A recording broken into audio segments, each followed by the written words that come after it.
Hello, YouTube. I am here to review Super Mario Galaxy.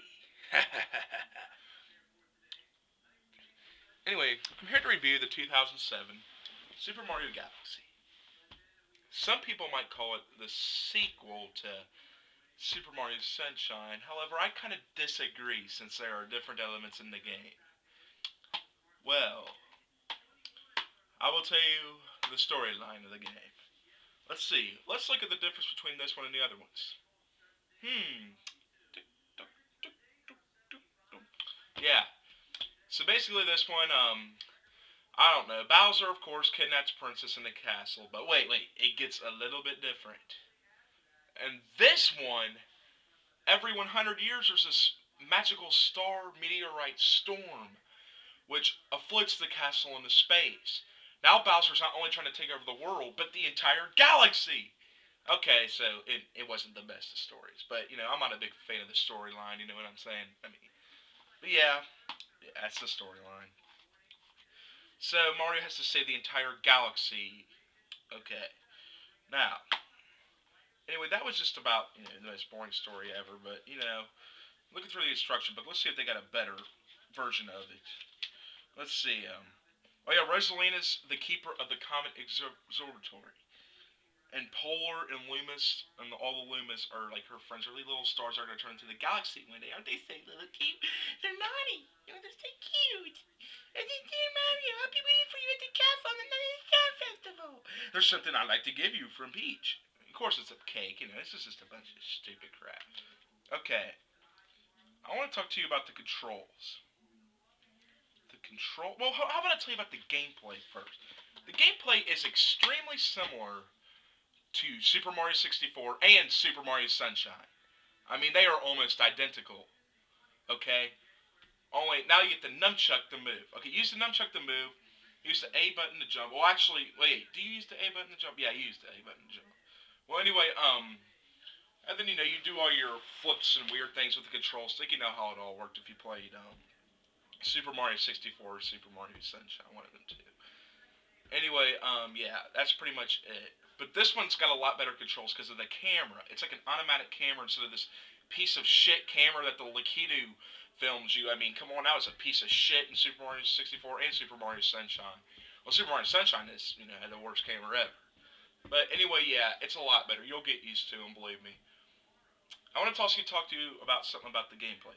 Okay, the gameplay, you collect 120 stars like you did in Super Mario 64, and you collected 120 shine sprites in Super Mario Sunshine. Anyway, you know how there was like 7 whole levels in Super Mario Sunshine? There was about 20 in Super Mario 64, where there's about 40 or 50 different ones in this one. But these are just mini galaxies. Some of them are like 1 or 2 stars each, and that's all you do is get 1 or 2 stars. Boom, real quick. Some of them are about 4 or 5. Anyways, they're all short, but they're all very unique. I love them. For once, it's not just the grass level or this desert level or the fire level or the water level. They made them really good. They have like a honey hive level, fire and ice integrated together, and they look really awesome. I mean, they look nice. That's the other thing I want to talk to you about is the graphics. The graphics are amazing, the best on the Wii. I'm telling you. This might even I don't know. It's competing with Twilight Princess, but anyway, yeah.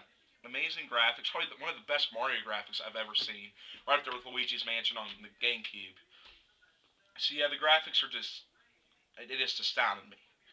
Even little Lumas, I mean these little star piece of shit faggots that run around the whole game. I mean no one really likes them, but they look pretty cool.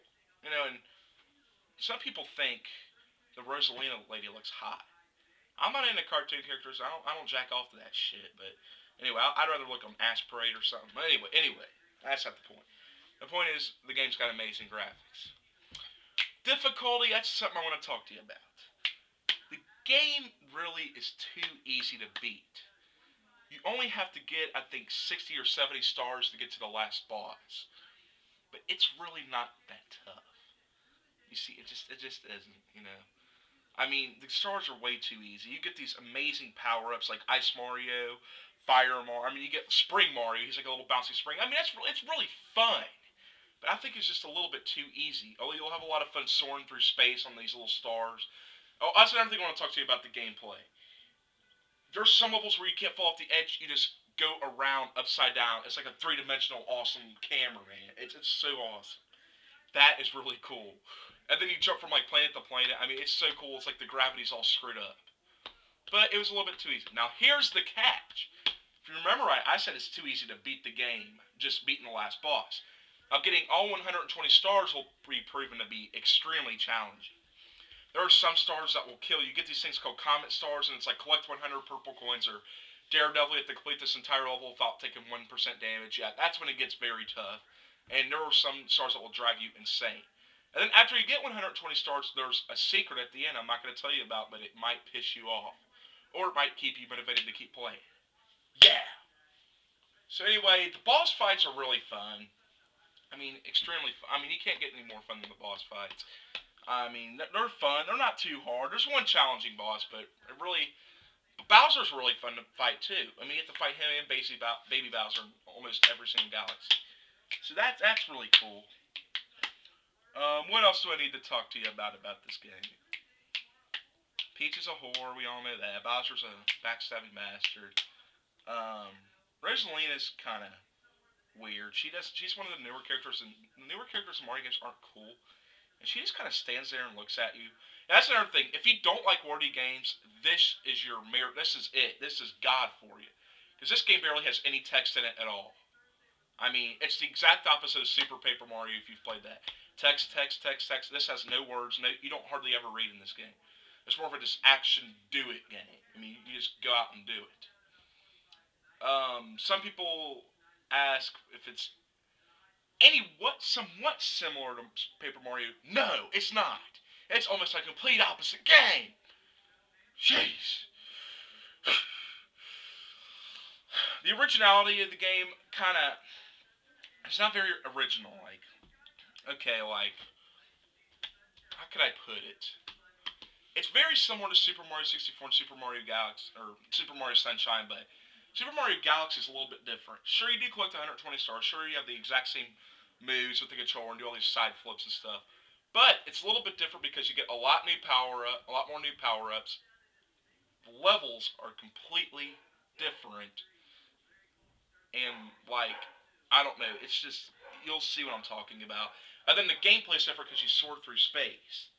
You see, it seems that these games have one little thing that doesn't make any common, like Super Mario Sunshine. You get flood and float around. That was pretty cool. That was a new thing. So believe me, it's not as similar as they say it is to the other two games. It's an amazing 3D, three-dimensional game. It's one of the best platformers I've ever played. I recommend it dearly. Oh yeah, it's rated E if you want to know. I mean, just about every Mario game except for Super Smash Bros. Melee, which pissed me off because it shouldn't have been rated teen. Damn it, it was a freaking innocent game. Anyway, I'm gonna go beat my meat now. Okay, peace.